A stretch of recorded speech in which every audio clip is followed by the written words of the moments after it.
हर्षित landmark, सपनों का घर जैसा आप चाहते हैं हम बनाते हैं। 1, 2 एवं 3 BHK ready position flats. Call 9827321321। लगातार IBS24 आपको सुबह से मध्य प्रदेश की 4 सीटों पर चल रहे उपचुनाव के पल पल का अपडेट दे रहा है और बस अब मतदान थम जाएगा। इसके बाद ईवीएम में किस्मत कैद होगी। जो लोग कतारों में पहुंच गए, केंद्रों तक पहुंच गए, उनको ये अनुमति होगी अभी फिलहाल मतदान करने की। शाम 6 बजे के बाद में मतदान थम जाएगा। छत्तीसगढ़ और मध्य प्रदेश में लगातार उपचुनाव को लेकर जिस तरीके का वातावरण रहा, इसके बीच में नेताओं के दौरे और सक्रिय तौर के ऊपर प्रचार कितना काम आया, जब फाइनल प्रतिशत आएगा सामने तो पता चल जाएगा। आपको बता दें, इस वक्त खंडवा लोकसभा में जो अभी तक का प्रतिशत हमको मिला है 51.11% मतदान हुआ।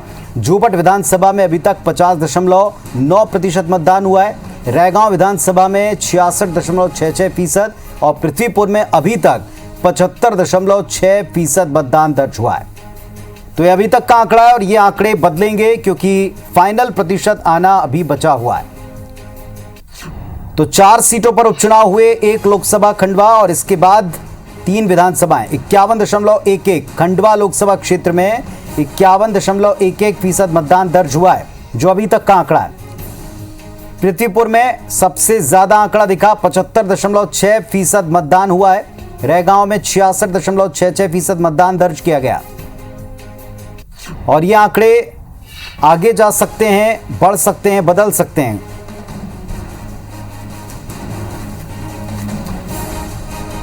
तो मतदान का वक्त 6 बजे तक का है और इसके बाद जो लोग कतारों में या केंद्रों तक पहुंचेंगे उनको ही अपने मताधिकार इस्तेमाल का छूट मिल पाएगी। इस समय की अपडेट क्या है, स्थितियां क्या है, लगातार हम आपको बता रहे हैं। खंडवा में जो अब तक का प्रतिशत दिखा है 51.11% रहा है। जोबट में 50.9% रहा है। पृथ्वीपुर में सबसे ज्यादा 75.6% मतदान दर्ज किया गया है।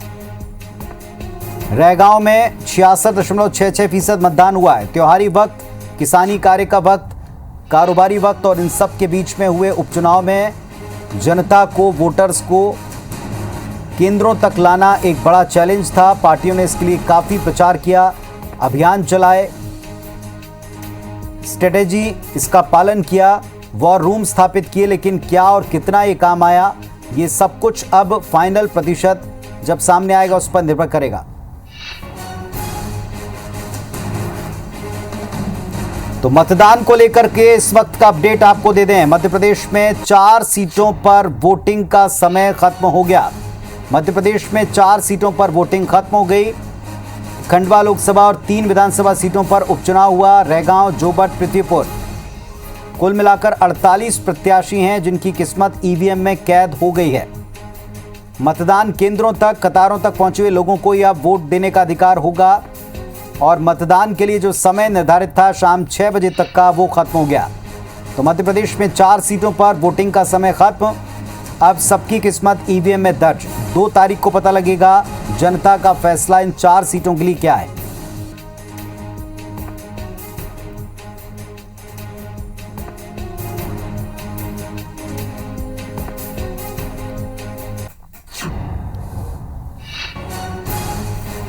तो मध्य प्रदेश में 4 सीटों के ऊपर वोटिंग खत्म। जो लोग मतदान केंद्रों पर पहुंच चुके हैं, 6 बजे तक कतारों में लग चुके हैं, उनको ही वोट देने का अधिकार होगा। खंडवा लोकसभा और 3 विधानसभा, रैगांव, जोबट, पृथ्वीपुर, यहां उपचुनाव हुए। कड़ा मुकाबला, कड़ी टक्कर दोनों प्रत्याशियों के बीच में, बीजेपी और कांग्रेस प्रत्याशियों के बीच में देखने को मिली। हालांकि कुल मिलाकर 48 प्रत्याशी चुनाव मैदान में उतरे, लेकिन मुख्य मुकाबला बीजेपी कांग्रेस के बीच ही रहा है और इन 4 सीटों पर अब वोटिंग का समय खत्म हो चुका है। नतीजे क्या हैं, 2 तारीख को स्पष्ट होंगे। 2 तारीख को मतगणना है।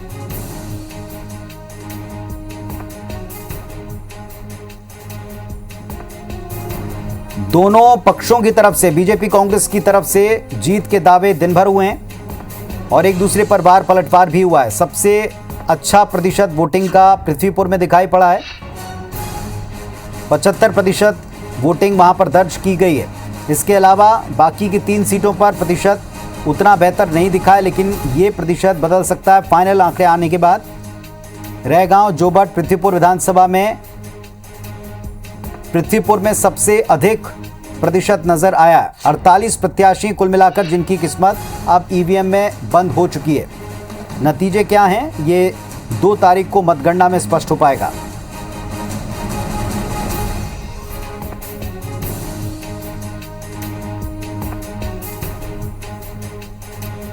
और दिन भर दोनों पक्षों की तरफ से, बीजेपी कांग्रेस की तरफ से लगातार जीत को लेकर दावे हुए हैं। अब ये प्रतिशत जो दिखाई पड़ रहा है, इसके बाद दावों में क्या कोई परिवर्तन है, अब क्या रुझान लगता है, अब क्या जनता का मत उन्होंने पढ़ा है, भांपा है, इस पर हम बातचीत करेंगे। हमारे साथ में दोनों पक्षों से 2 बड़े कुशल वक्ता जुड़े हुए हैं। दुर्गेश केसवानी साहब हैं भारतीय जनता पार्टी की तरफ से और अब्बास हफीज साहब हैं कांग्रेस पार्टी की तरफ से। आप दोनों को नमस्कार, बहुत स्वागत है आपका IBS 24 पर। सबसे पहले दुर्गेश जी, लगातार अपडेट हमने दिए, दिन भर जनता को भी देखा, कतारों को भी देखा, शाम ढलते ढलते जो प्रतिशत है वो पृथ्वीपुर का सबसे बेहतर दिख रहा है। 75% वोटिंग यहाँ जाती दिखाई पड़ रही है। ये आंकड़ा और थोड़ा बहुत चेंज हो सकता है जब फाइनल फिगर्स आएंगे। क्या लग रहा है आपको, क्या होगा, किस तरीके का मत जनता ने दिया होगा? दावे बदलना चाहेंगे या उसी पुरजोर तरीके से करेंगे? देखिए पुनीत जी, सबसे पहले तो मैं जनता का तीनों विधानसभा और एक लोकसभा सीट के जो मतदाताओं का आभार व्यक्त करता हूं और आप सभी साथियों का भी आभार व्यक्त करता हूं जो पूरे सुबह से ही इस चीज़ को जनता के बीच में एक अवेयरनेस की बात कर रहे हैं, अपने मताधिकार प्रयोग करें इसकी बात कर रहे हैं और समय और भी जो प्रयास किए हैं उन सबका मैं धन्यवाद देता हूं, साधुवाद देता हूं।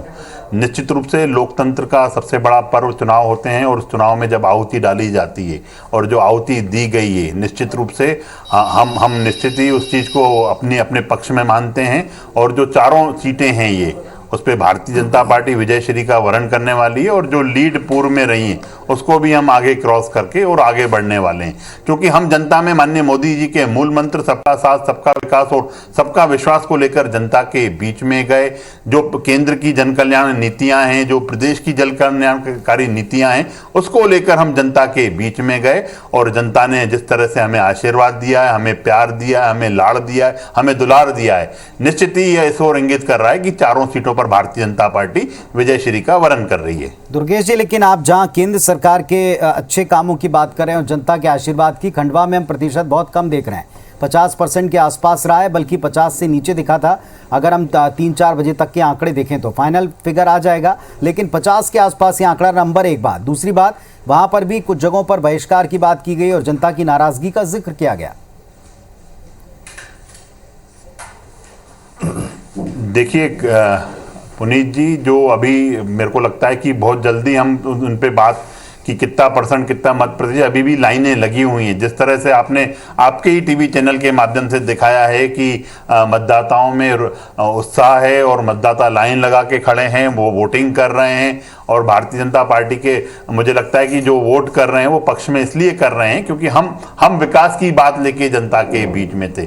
हमने जो अपने जन कल्याण की योजनाएं भारतीय जनता पार्टी मध्य प्रदेश की सरकार की हो, केंद्र सरकार की हो, हम वो लेके जनता के बीच में थे। हम सिर्फ और सिर्फ विकास की बात कर रहे थे और जो हमारे विपक्षी थे वो आरोपों की नाव पे सवार होकर बात कर रहे थे। उनके पास कुछ उपलब्धियां भी नहीं थी उनके खाते में और वो जनता के हित की बात भी नहीं कर पा रहे थे।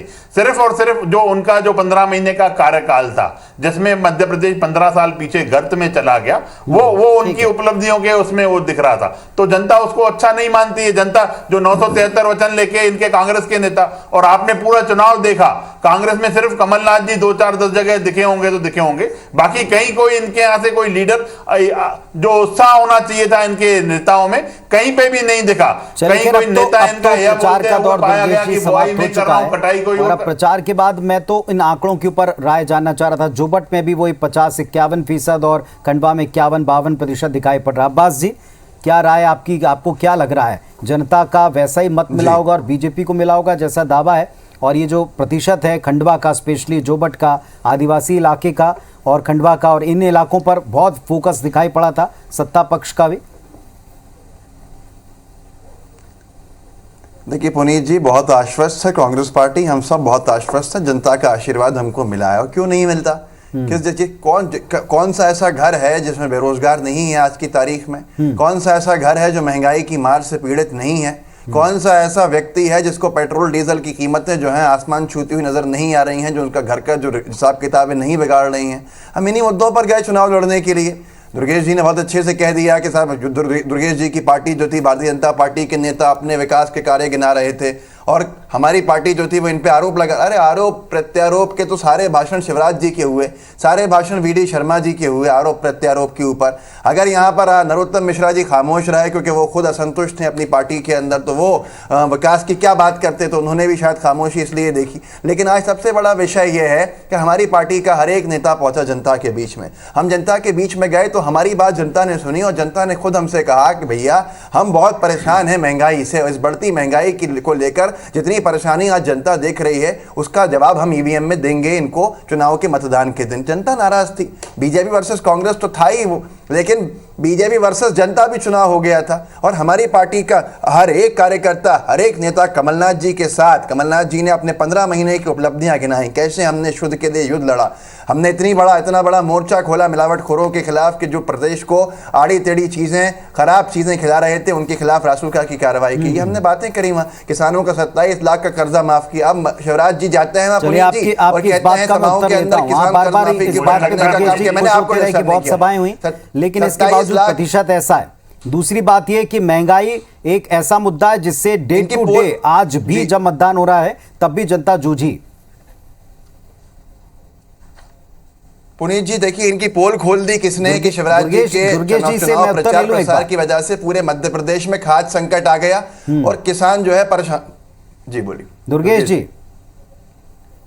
जी पुनीत जी क्वेश्चन रिपीट करिए। जी मेरा सीधा सवाल यह है कि इतनी बड़ी सभाएं और इतनी ज्यादा प्रचार के बावजूद प्रतिशत इतना दिखाई पड़ रहा है, 50, 51, 52%, और इसके क्या मायने निकाले जाएंगे ये तो खैर अपने अपने हिसाब से आप सोच सकते हैं, लेकिन नतीजे क्या आएंगे इसके बारे में क्या जनता की नाराजगी एक अनुमान के तौर पर नहीं दिखती? पहला। दूसरी बात ये, महंगाई से जिस दिन वोटिंग हो रही है उस दिन तक जनता जूझी है। लगता है आपको कि ऐसा ही होगा कि कांग्रेस पार्टी ने जैसा कहा कि लोग गुस्सा होंगे, नाराज हैं? देखिए, कहीं कोई नाराजगी भारतीय जनता पार्टी से नहीं है। मेरे मित्र भी यहाँ नाराजगी की बात कर रहे थे और इन्होंने निश्चित ही उस तरफ इंगित करना चाहिए होगी बात को कि सिर्फ और सिर्फ कमलनाथ जी कहीं ना कहीं चुनाव प्रचार में जूझ रहे थे, बाकी इनके नेता सुरेश पचौरी जी कहाँ थे, कांतिलाल भूरिया जी कहाँ थे, अजय सिंह राहुल भैया कहाँ थे, अनेकों अनेक जो फैसियत है नाराजगी, राजी नाराजगी की, वो यही है। और इनके नेताओं ने तो सभाओं में तक बोल दिया कि बुआई और कटाई वाली बात जो मैं आपको कर रहा था। तो ये कहीं ना कहीं जो नाराजगी है वो इनकी आपसी रसाकशी थी। रही बात ये जो जिन भी मुद्दों पे बात कर रहे हैं, चाहे बेरोजगारी की मुद्दों की बात करें, ये सिर्फ जब आप सरकार में थे, आप 15 महीने में तो आपने तो खुद कहा था कि हम 4,000 रुपए हर युवा को देंगे भत्ते के रूप में। एक युवा को दिया क्या आपने? अभी कर्ज माफी पे ये बात कर रहे थे, हम तो सभाओं में पूछ रहे थे शिवराज जी सबसे कि भैया किसी का 2 लाख माफ हुआ तो हाथ ऊपर कर दो। पूरे प्रदेश भर में से एक आदमी ऐसा निकल के नहीं आ पाया प्रचार से आगे आपने कर्जे माफ कर दिया। उसके बाद आप जी देखिए, सबसे पहली बात तो पुनीत जी यह है कि अगर ये कहते हैं कि किसी का कर्जा माफ नहीं हुआ, तो झाबुआ एक ऐसा, अलीराजपुर एक ऐसा जिला है मध्य प्रदेश का जिस जिले के अंदर 100% कर्जा माफी हुई थी।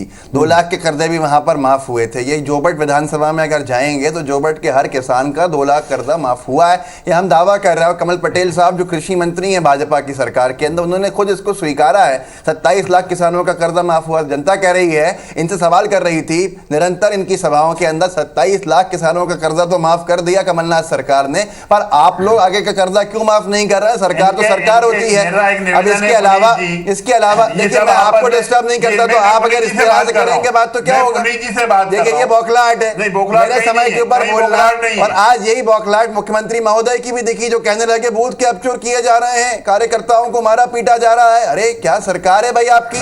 क्या प्रशासन नहीं है आपके हाथ के अंदर? आपके नेता वहां पकड़े गए वीडियो के मौजूद है, सीधे वीडियो के अंदर ये कहते हुए कि शिवराज सीएम साहब का फोन आ गया है, उठा लिए जाएंगे कांग्रेस के नेता और किसी भी हाल में जनता दुर्गेश जी, एक स्टेटमेंट है। हम जब बात कर रहे थे अपने डिबेट के दौरान तो बीजेपी के तमाम जो प्रवक्ता थे वो ये कह रहे थे कि ये कांग्रेस पार्टी है जो हार को भांप कर ये कहने लगी है कि प्रशासन का दुरुपयोग किया। तो क्या जो सत्ता पक्ष की तरफ से बार बार ये कहा गया कि पृथ्वीपुर में जो अनुचित तरीकों का इस्तेमाल हो रहा, क्या ये हार का डर आप उसे भी इसी तरह डिफाइन करेंगे?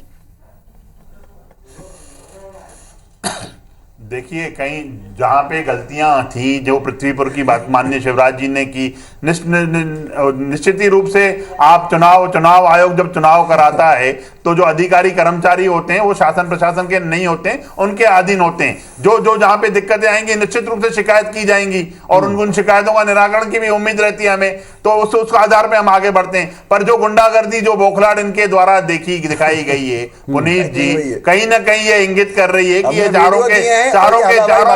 चारों चुनाव हार रहे हैं और उसके बाद अब बैठ के ये बातें कर रहे हैं जनता के बीच में। जनता ने इनको नकार दिया। जब ये आरोप लगा, क्यों नहीं हार रहे हैं पुनीत जी?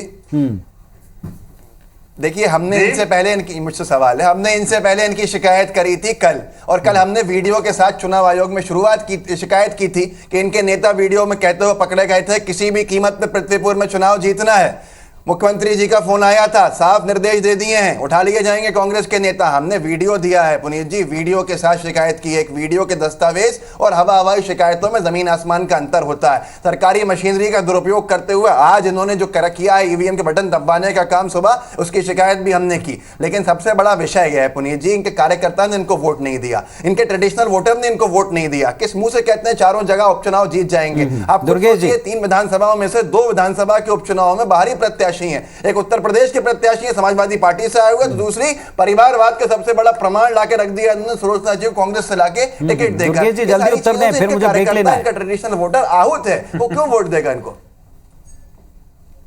देखिए पुनीत जी, मुझे लगता है कि जो राजी नाराजगी की हमारे कांग्रेस के प्रवक्ता साथी बात कर रहे हैं, ये राजी नाराजगी कमलनाथ जी की सरकार में थी और वो ऑन रिकॉर्ड्स बात की जाती थी। जो कमलनाथ जी अपने विधायकों से नहीं मिलते थे, वो एक आम कार्यकर्ता से क्या मिलते, और इन्हीं के नेताओं के वो बयान थे कि ये सिर्फ और सिर्फ माफियाओं से मिलते हैं, ब्लैकमेलर से मिलते हैं, उनसे कमलनाथ जी मिलते हैं। तो प्रदेश की जनता, इनके कार्यकर्ता ये जो बात बता रहे हैं वो अपनी पार्टी की ओर इंगित करते हुए बता रहे हैं कि हमारी पार्टी में ऐसा होता है। हमारी पार्टी में तो आज भी अभी आप चले जाएंगे प्रदेश कार्यालय तो माननीय प्रदेश अध्यक्ष जी अवेलेबल है, वहां पे सब कार्यकर्ताओं से भेंट कर रहे हैं, सब चीजों पे निगाह रखे हुए हैं। थोड़ी चर्चा हो जाए मुख्यमंत्री जी, क्योंकि इस वॉर रूम में आज भी तमाम बड़े नेता, दिग्गज नेता जुटे रहे और एक सवाल का जवाब दोनों पक्ष।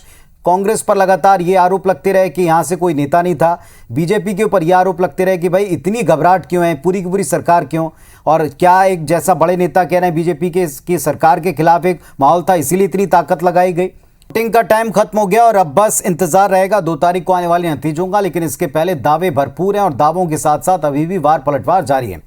सीधी सी बात ये दुर्गेश जी, एक बार ये जो बात कही गई भारतीय जनता पार्टी की तरफ से कि कांग्रेस ने प्रचार कम क्यों किया, कांग्रेस पार्टी के नेता कहाँ थे, जमीन से गायब क्यों थे, कांग्रेस पार्टी आज दिन भर पूछती नजर आई मंचों पर कि इतना ज्यादा घबराहट क्यों थी, इतने सारे नेता, पूरी की पूरी सरकार, बल्कि केंद्र तक के मंत्री उतारने क्यों पड़े?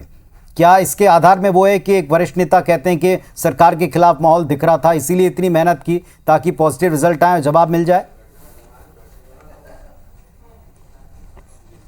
देखिए पुनीत जी, हार जीत परिणाम में कोशिश करना हमारा काम है और हर चुनाव माननीय हमारी पार्टी भारतीय जनता पार्टी बड़ी गंभीरता से लड़ती है। माननीय शिवराज जी प्रत्येक कार्यकर्ता जो चुनाव लड़ता है उसके साथ चट्टान की रूप में खड़े रहते हैं। हमारा संगठन चट्टान के रूप में खड़ा रहता है। कोई भी चुनाव हो, चाहे छोटे से छोटा चुनाव क्यों ना हो पुनीत जी, उसको गंभीरता से लड़ा जाता है। हमारा कार्यकर्ता 24/7 चुनावी मोड में रहता है और वो निश्चित ही जनता के टच में रहता है। और जो माननीय हमारे वीडी शर्मा जी प्रदेश अध्यक्ष जी हैं, उन्होंने सदैव से इस बात को कहा है कि हमारा जो भी कार्यकर्ता है उसका उद्देश्य सिर्फ और सिर्फ जनता की सेवा होना चाहिए। फिर आपने उस कोरोना काल में भी देखा कि कैसे कार्यकर्ता निकल के आया जनता की सेवा के लिए। और भी अनेकों समय जब आपदा विपदा आती है तो हमारा कार्यकर्ता जनता के साथ ही खड़ा रहता है। और रही बात कांग्रेस की, तो आपने देखा उनकी लड़ाई चरम पर थी, उनके सभी नेता नदारत थे, कोई भी फील्ड में नहीं था और कमलनाथ जी भी सिर्फ और सिर्फ चुनावी पर्यटन पे आए। ठीक है, कांग्रेस जनता भी उनको नकार चुकी है, जिस तरह से 15 महीने में 15 साल पीछे। अब्बास जी, पार्टी कहाँ थी, नेता कहाँ थे? क्या सब लड़ाई में बिजी थे जैसा भारतीय जनता पार्टी का कहना है?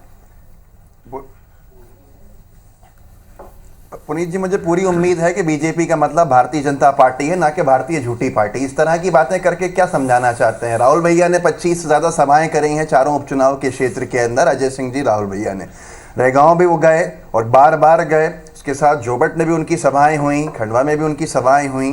उसके बाद हमारे हर एक नेता हर एक जगह पे तैनात रहा, चाहे वो अरुण यादव जी हों, सुरेश पचौरी जी की अलग जिम्मेदारी रही। हर एक व्यक्ति की अलग जिम्मेदारी होती है, हर एक नेता की अलग जिम्मेदारी होती है। दिग्विजय सिंह जी की अपनी रणनीति की, उसको उन्होंने पूरा मार्गदर्शन किया और हर जगह पे उनकी भी सभाएं हुई। अब सबसे बड़ा विषय यह है कि इनकी पार्टी के नेता किस तरह से नाराज रहा है, आप ये देखिए। लेकिन ये बात अब कोई महत्व नहीं रखती है। रमेश मेंदोला जी की ड्यूटी थी, प्रभारी थे वो वहाँ के जोबट के, लेकिन उनसे ज़्यादा दूसरे लोग वहाँ दिख रहे थे जो सिंधिया समर्थक थे पूरी तरह से, क्योंकि आयातित मंत्री, आयातित प्रत्याशी थे, आयातित नेताजी सिंधिया जी के रिकमेंडेशन पे हुए होंगे। उसके बाद आयातित मंत्री जो थे वही सब काम कर रहे थे। सबसे बड़ा विषय यह है, चिंता नहीं है, सबसे बड़ा विषय यही है पुनीत जी, चिंता कर लेते चिंता इस तो बात आज ये हालत की, चिंता किस बात की, सुनिए दुर्गेश जी, हमें चिंता किस बात की है कि आप जनता के जवाब नहीं दे पाए। आज भी आप जनता के जवाब नहीं दे पाओगे, 2023 तक भी नहीं दे पाओगे। जनता पूछ रही थी रोजगार कहां से लाओगे, आपने कहा नहीं नहीं, देखो कांग्रेस ही बेरोजगार हो गए। जनता ने कहा हमारा रोजगार क्या हुआ है, हमारा रोजगार क्या होगा। आप कह रहे कांग्रेस को देखो, जनता ने कहा कि महिलाओं की सुरक्षा कब होगी, आप कह रहे हैं कांग्रेस को देखो। उसके बाद आप देखो जनता कह रही है व्यापार कब करेंगे, कांग्रेस को देखो, हमने कांग्रेस को बात कर ली है। यहाँ पर जनता उनसे पूछने लगी, आप बताइए, आप बताइए कि महंगाई कब कम करोगे। जनता से कहते हैं कांग्रेस को देखो, कांग्रेस ये हो रहा है, कांग्रेस में हो रहा है। जनता इनसे पूछ रही है पेट्रोल डीजल की कीमतें कब कम करोगे, ये कह रहे हैं कांग्रेस को देखो, कांग्रेस क्या कर रही है। अरे जनता कह रही है आपको देखे क्यों, जनता कह रही है आपको रखे सरकार में, आपके की बात कर रहे हैं, आप करते रहो। जब मेरी आवाज को आप डिस्टर्ब करने के लिए अपने समय से पहले बोलिए, लेकिन जनता के अंदर ये जवाब नहीं देना आपके पास, ये प्रमाणित करता है कि आप नाकाम हो गए हैं। ये आप नाकाम हो गए, मगरमच्छ के आंसू बहाते हुए दिखेंगे, मगरमच्छ के आंसू बहाते हुए दिखेंगे। ये किसी विषय में बात नहीं कर पाएंगे। ये सारी बात आरोप लगा जमीन पर किसका परफॉर्मेंस कैसा रहा है, जमीन पर किस नेता ने कितनी सभाएं की हैं, आप दोनों ही बात की बात मानते हैं कि अब ये बात पुरानी हो गई। अब तो ये है कि जनता ने किसको ज्यादा सही माना है, किसकी बात पर मोहर लगाई है। मैं उम्मीद करूंगा कि आप दोनों की जोड़ी आए, जिस दिन नतीजे आएंगे फिर उस दिन हम आप दोनों से पूछेंगे। एक आखिरी बार पूछ रहा हूं, आपको किसी को ऐसा लगता है कि अपने दावे थोड़े बदलने चाहिए या अभी भी चारों सीटें जीतने के दावे हैं? दुर्गेश जी को बदलने चाहिए अपने दावे, दुर्गेश केसवानी जी को अपने पूरे दावे बदलने चाहिए, क्योंकि उनके पास रिपोर्ट आ चुकी है कि उनकी पार्टी बहुत खराब चारों की चारों सीटें हमारा दावा है पुनीत जी। ये उपचुनाव अगर 4 कांग्रेस फिर गायब हो जाएंगे और नहीं जो गला है वो फिर आपको चरम पर दिखेगी। हमारे दावे जो है जनता की आशीर्वाद से सच साबित होता है, इनका कार्यकर्ता नहीं निकला है बाहर। चलिए, उम्मीद करेंगे कि जिस दिन नतीजे आएंगे आप दोनों की जोड़ी प्रस्तुत हो और फिर जिसका भी दावा सही हो या जिसका दावा कम सही हो या गलत साबित हो उस पर उत्तर दे। बहुत शुक्रिया आप दोनों का और शुभकामनाएं भी। जिस तरीके से वोटिंग हुई है, जिस तरीके के नतीजे आए, उसके बाद में अब फाइनल नतीजे जनता ने क्या दर्ज किए उसका इंतजार रहेगा। शुक्रिया आप दोनों का जुड़ने के लिए। नमस्कार।